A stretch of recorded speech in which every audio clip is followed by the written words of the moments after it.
Hi, it's a pleasure to have you here. Before we get started, make sure to subscribe to the channel and like this video. It was a cold Thursday morning when my phone rang. My father's name lit up the screen, and something in his voice felt heavier than usual, almost final.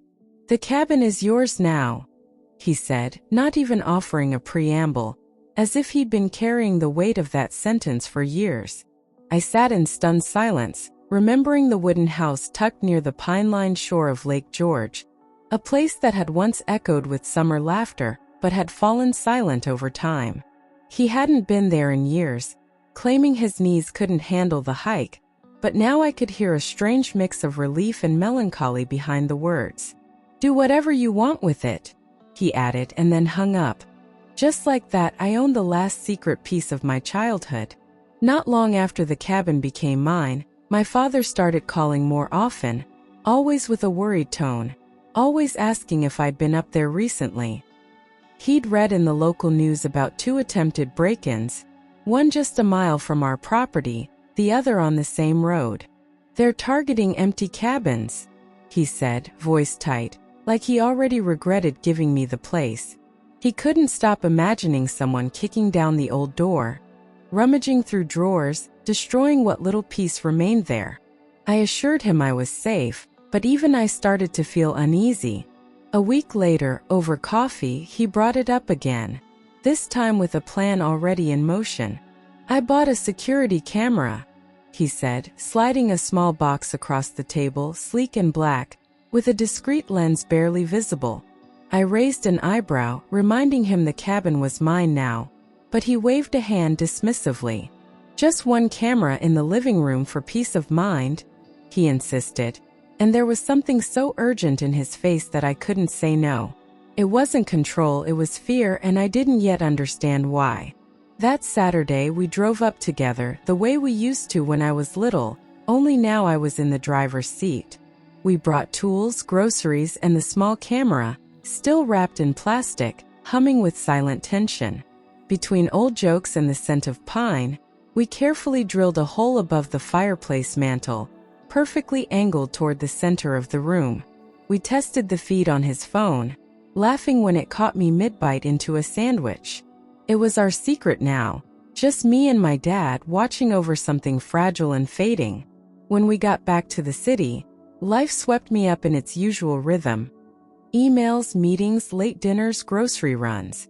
The camera became background noise in my mind, like a distant memory you don't mean to lose but do. I never told my husband about it, not out of secrecy but simple distraction. It didn't seem urgent. The cabin wasn't somewhere we went often, and I never imagined he would go without me. That tiny lens hidden above the mantel slipped entirely from my thoughts. One ordinary Friday night, while I was folding laundry, he came into the room drying his hands and said it so casually it barely registered. "I'm going to the cabin tomorrow," he said, not looking up, just tossing his wallet into the drawer. "Roof's leaking again. Shouldn't take long." I blinked, surprised. It had been months since either of us mentioned the place. Before I could ask why now, he had already walked out to pack. He left early Saturday morning, before the sun had fully risen, the sky still tinged with gray and fog. He kissed me quickly on the forehead, grabbed a small backpack in his tool belt, and mumbled something about beating traffic. I stood in the doorway in my pajamas, still groggy, trying to remember the last time he'd done something like this alone. There was no time for questions, just the sound of the door closing and his car pulling away. I watched his taillights disappear, an odd chill running down my spine. All day I tried to shake the unease, telling myself this was typical of him. Hands-on, independent, always fixing things himself. He took pride in not calling a handyman, even if it meant working until dark. I told myself he'd be up on that roof, probably cursing the shingles and getting his shirt dirty. The image was easy to believe because it was so familiar. By the time evening came, I had convinced myself everything was fine. Still, as the sun started to set, an unfamiliar weight settled in my chest, pressing down with quiet insistence. It wasn't fear exactly. It was emptiness, like a forgotten door had been left open somewhere inside me. I tried to read, to cook, to distract myself, but my thoughts kept drifting back to the cabin. Something about the way he left, the look in his eyes. It hadn't felt like a simple trip. I went to bed uneasy, sleep refusing to come. He came home just after 9, covered in dust, smelling of sawdust and cold air. Exactly like someone who'd spent the day repairing a roof. He dropped his bag by the door and smiled, his face tired but relaxed, as if nothing had happened. "The leak's fixed," he said, washing his hands, telling me how bad the insulation had gotten. I nodded, watching him closely, but there were no cracks, no hints of deception. Everything lined up perfectly, too perfectly. Saturday and Sunday passed like any other weekend. Grocery shopping, laundry, a few episodes of some new show. He was there, physically present, but quieter than usual, distant in small ways only I would notice. He barely touched me, barely met my eyes, but always smiled when I looked at him. I told myself he was tired from the repair work, or stressed from his job. But deep down, something no longer fit. It was a rainy Monday evening, and I had just kicked off my heels when something, so small, so sharp, struck me like a flash, the camera. I froze in the hallway, groceries still in my arms, replaying the moment my dad and I had installed it. My heart started racing, not from suspicion, but from the simple realization that I'd forgotten something important. I dropped the bags on the kitchen counter and ran to grab my laptop, hands already trembling. The cabin hadn't been empty on Saturday, and we had proof. I opened the app without hesitation, my fingers moving faster than my breath. My hands were clammy, my pulse rising with every loading screen, every second of buffering. I searched for Saturday's footage, scrolling until I reached the exact window of time he said he was on the roof. Part of me wanted to stop, to shut the laptop and go on pretending, but I couldn't. I hit play and the screen came to life. At first, the cabin's living room appeared peaceful, almost frozen in time, the way I remembered it as a child. Afternoon light streamed through the windows, catching the floating dust in slow motion. The furniture sat undisturbed, the fireplace cold, the silence so still it seemed sacred. Nothing moved for several long seconds, and I almost sighed in relief. But then a shadow crossed the screen. He entered slowly, keys jingling in one hand, a casualness in his body language that didn't match the urgency he had described. He looked around like someone arriving home, not like someone on a quick repair job. He tossed his backpack on the couch, stretched, and glanced toward the window. There was no sign of tools, no rush to get to the roof. Just comfort. Just familiarity. And then the door opened again. A woman stepped inside, her movements quick and practiced, as if she had been there before. She carried a large tote bag, setting it down gently near the coffee table like she knew exactly where it belonged. Her body language was relaxed, confident. Not a guest, not a stranger. My heart started pounding so hard I could barely hear the sound from the laptop. Then she turned her face toward the camera. I gasped out loud, backing away from the screen as if the image could reach out and touch me. Her face was familiar, painfully familiar, and yet completely out of place in that moment. My mind raced to identify her, as though it couldn't possibly be who I thought it was. But there was no doubt, no margin for confusion. I had seen that smile too many times. It was Emily, his colleague, the one who always called me sweetheart at office parties and brought extra wine for our dinners. She was warm, kind, chatty, always asking about my job, my weekend plans, my life. I remembered laughing with her in our kitchen last Christmas while my husband grilled outside. I remembered trusting her. And now she was in my father's cabin. Without hesitation, he pulled her into his arms, kissed her with an intensity one hadn't seen in months. Her hands slid up his chest, familiar, sure of their place, as if this wasn't the first time, just the next. They didn't speak at first. Their mouths were too busy, their bodies too close. I watched, frozen, my mind fracturing into jagged pieces I couldn't hold together. The air left my lungs in one brutal rush. I didn't cry. I couldn't move. My fingers hovered above the keyboard, and my eyes stayed locked on the screen even as I wanted to look away. My whole body had gone cold, my breathing shallow, the blood draining from my face like I'd been slapped. I kept waiting for the scene to change, for them to say it was a mistake, for anything to make it less real. But it only got worse. They pulled away from each other laughing. Giddy, intimate, unashamed, like teenagers in love, not two people destroying someone else's life. He leaned back on the couch, legs stretched out, as she curled beside him with that same familiar laugh I once found charming. It echoed through the room like glass shattering. My living room, my childhood memories, my marriage. They sat there as if nothing and no one else existed. She reached into her bag and pulled out a bottle of wine, one I recognized, the same vintage we'd saved for our anniversary last year. He laughed, went to the kitchen, found 2 glasses, and returned like he lived there. They toasted with a casual clink, and I watched as he smiled and said, "To us," the words sharp enough to cut through bone. She giggled and leaned her head on his shoulder as if she belonged there. I sat paralyzed, realizing they had a ritual, not a one-time mistake.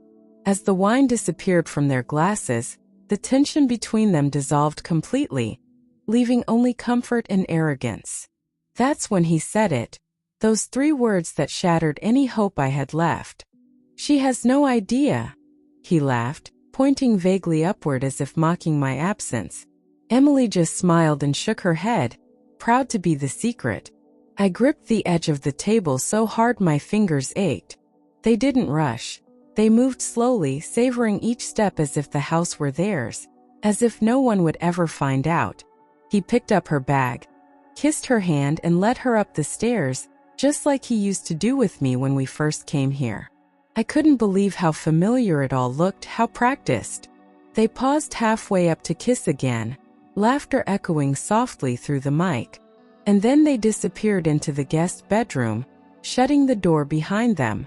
I stared at the now empty living room on the screen, every second dragging like hours.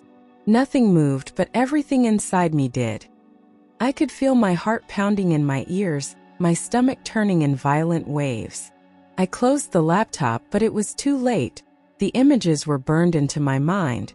I sat on the floor, staring at nothing, as the silence around me grew louder than any scream. My world had just imploded, and the pieces were still falling. I couldn't breathe properly. Every inhale felt sharp, every exhale filled with rage I didn't know how to hold. My chest tightened as tears finally broke free, hot and relentless, leaving me gasping and shaking. My body folded in on itself like it was trying to protect something already broken. I curled up on the cold kitchen tile, arms around my knees, wishing I could rip the memory from my mind.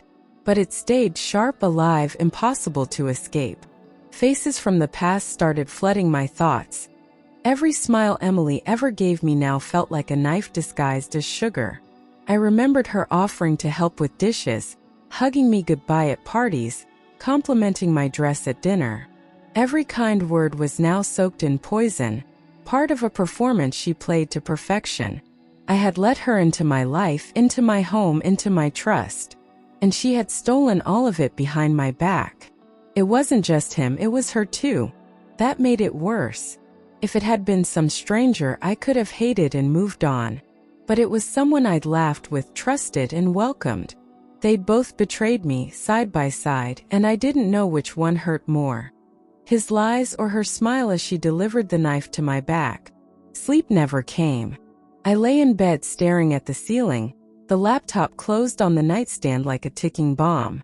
I kept hearing his voice, her laugh, the clinking of wine glasses, over and over like a haunting melody.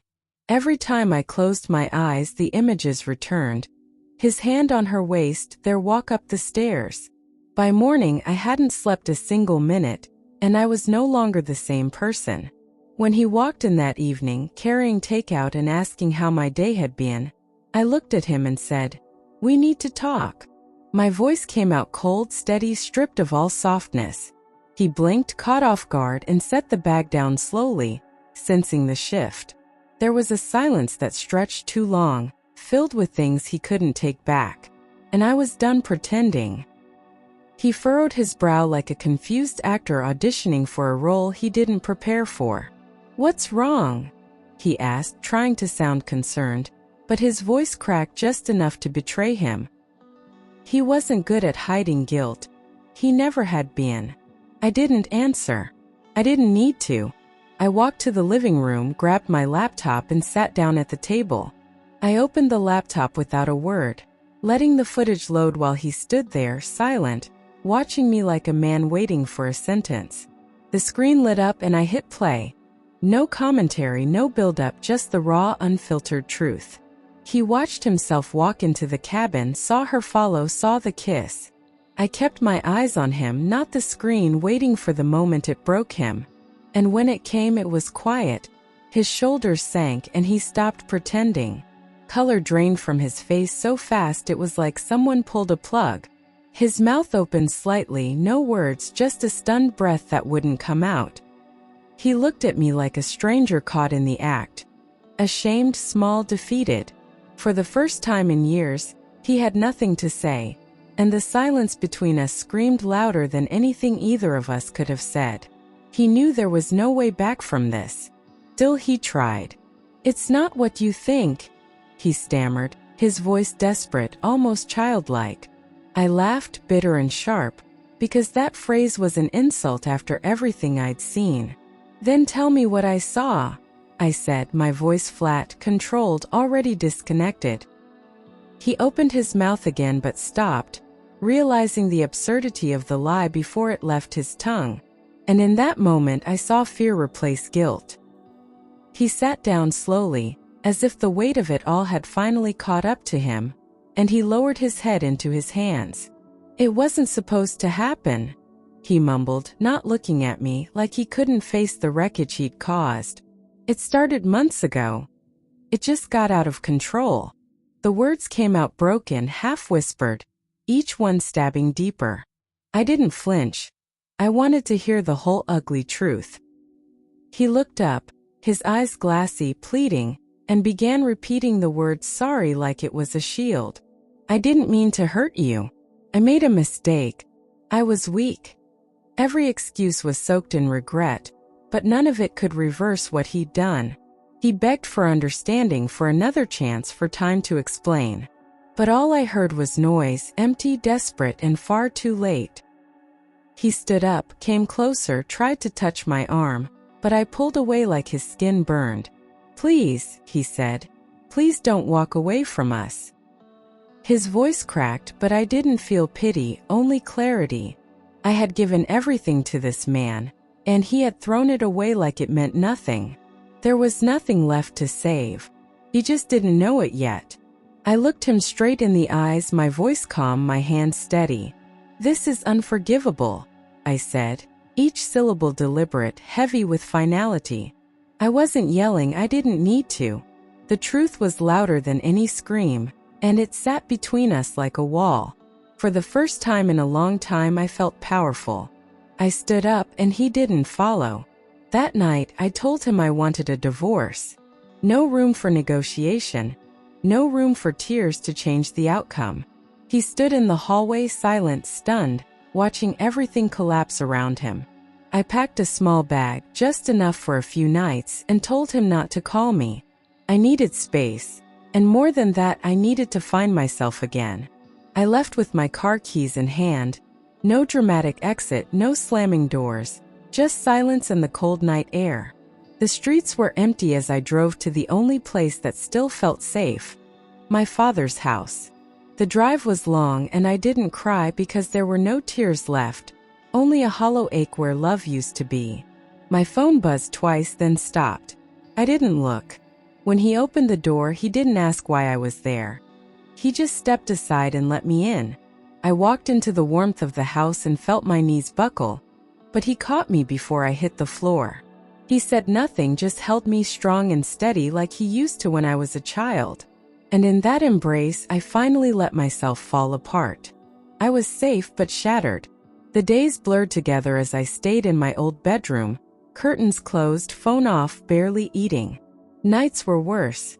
Long stretches of silence interrupted only by my own sobs, muffled into a pillow to keep my father from hearing.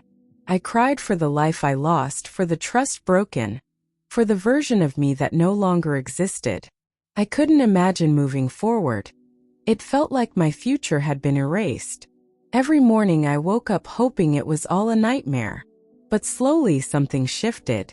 It wasn't sudden or dramatic, just a small decision to open the window one morning, then to drink a full cup of coffee, then to take a walk by the lake. My father never pushed, just sat beside me during breakfast, letting the silence be enough. And in those quiet moments, I started remembering who I was before the betrayal. Not someone broken, but someone strong enough to survive it. After a month, I found a small apartment in the city. A one-bedroom with too much light and just enough space to feel mine. I signed the lease with a shaky hand but a clear head, determined to rebuild on my own terms. It wasn't about proving anything, it was about reclaiming something. I painted the walls, bought second-hand furniture, and hung up photos from before everything went wrong. And for the first time in a long time, I felt like I could breathe. I threw myself into my job, taking on extra projects, staying late, anything to keep my mind from drifting back to that cabin. My colleagues noticed the change. They said I seemed focused, sharper, more decisive, but none of them knew what had fueled it. Work became my anchor, the only space where emotion didn't control me. And in that daily routine, I found control again. Not happiness, just balance. Almost a year later, I was called into a legal strategy meeting for a major client. I wasn't supposed to lead it, just observe, but when I walked in and saw him, tall, well-dressed, with a presence that made the room feel smaller, I couldn't look away. He introduced himself as Michael, the firm's new external counsel, with a calm voice and eyes that didn't rush. I nodded, professional, polite, but something inside me stirred for the first time in months. Michael had an ease about him, confident without arrogance, thoughtful without pretense. He didn't interrupt, didn't dominate the room, but when he spoke, people listened. After the meeting, he walked beside me down the hall, asked a few questions, then cracked a quiet joke that made me laugh without thinking. It wasn't flirtation, it was warmth, unforced and real. And I hadn't realized how much I'd missed that. Over the next few weeks, we kept running into each other, first at work functions, then during morning coffee runs. Our conversations flowed easily, full of curiosity, not small talk. We talked about travel, books, the kind of childhoods we had, what we'd unlearned in adulthood. He never pried, never asked about my past, and somehow that made me trust him more. Every word felt like a brick building something new. What struck me most was how he listened. Not just nodded or waited for his turn to speak, but actually heard me. When I spoke, he made me feel like my words mattered, like my thoughts weren't just background noise. He never tried to fix me or offer shallow comfort. He simply saw me, and in that recognition, something long buried began to rise again, hope. One evening after a company dinner, we walked to the subway in the cold, our hands brushing once, then again. I looked at him and didn't feel fear, just a soft, unfamiliar sense of calm. He asked if he could see me again outside of work. I said yes and didn't feel guilty or broken or afraid of the unknown. It didn't feel like starting over, it felt like starting right. With Michael, there were no secrets, no second-guessing, no tightrope of emotional survival. We laughed more than we cried, listened more than we explained, and trusted without fear. He didn't fix me, he never tried. He just stood beside me, steady and present, while I healed. And in that kind of love, I didn't feel like I was being rescued, I felt like I was finally free. We got married on a quiet spring afternoon in a botanical garden just outside the city, with only a dozen close friends and family. There were no chandeliers, no orchestra, no grand gestures, just vows whispered under blooming trees, and a soft breeze that felt like blessing. My father walked me down the aisle with tears in his eyes and pride in his steps. Michael held my hands like they were the most sacred thing he'd ever touched. It wasn't perfect, it was peaceful, and that was enough. After the wedding, Michael surprised me with a plan we'd only joked about before. Taking a year off to travel the world. "You've carried too much for too long," he said. "Let's live light for once." I hesitated, thinking of my job, my routine. But then I remembered how much life I had put on hold.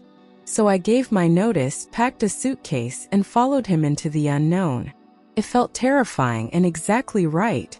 We wandered through Italy's vineyards, got lost in the markets of Morocco, watched cherry blossoms fall in Kyoto, and danced barefoot on a beach in Greece. Each country gave us something. A story, a memory, a moment that felt like ours alone. We learned how to be still, how to laugh without checking the time, how to live with less and feel more. The world didn't fix us, it revealed us. And I finally felt full again. One morning in Lisbon, I caught myself smiling at nothing. Coffee in hand, sunlight on my face, and I realized I wasn't waiting for the other shoe to drop. I was happy, not cautiously, not temporarily, but deeply and truthfully.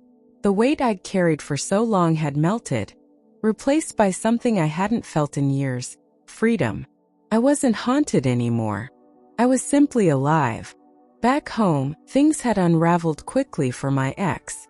He and Emily tried to make it work, but it didn't last long. She left just a few months later, chasing someone with more money and zero baggage. He tried to act unaffected, but people noticed the missed deadlines, the sloppiness, the tired eyes. Without her, without me, without anyone, he drifted. And the version of him I once loved was long gone. Their relationship, from what I heard, had been full of arguments, jealousy, and cold silences. What started as thrill turned into resentment, especially when the fantasy couldn't survive real life. She mocked his ambitions, undermined his work, and slowly isolated him from everyone. He stopped bringing her to events, and she stopped pretending to care. What they built on lies fell apart just as fast.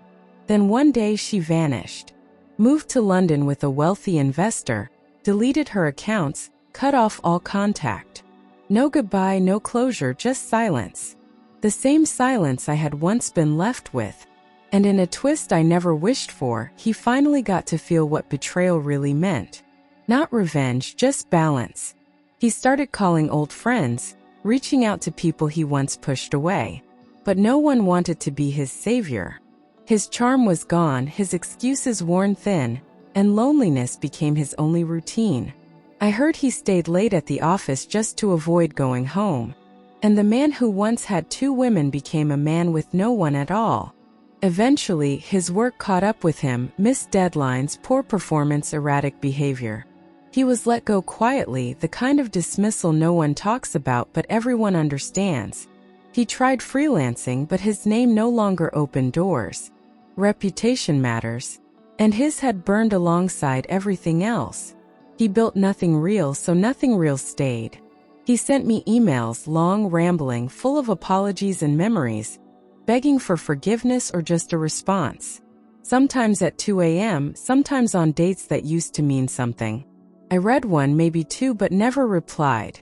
His words didn't move me anymore. They didn't even sting. Regret was his burden to carry, not mine. I never gloated, never said, "I told you so." I didn't need to.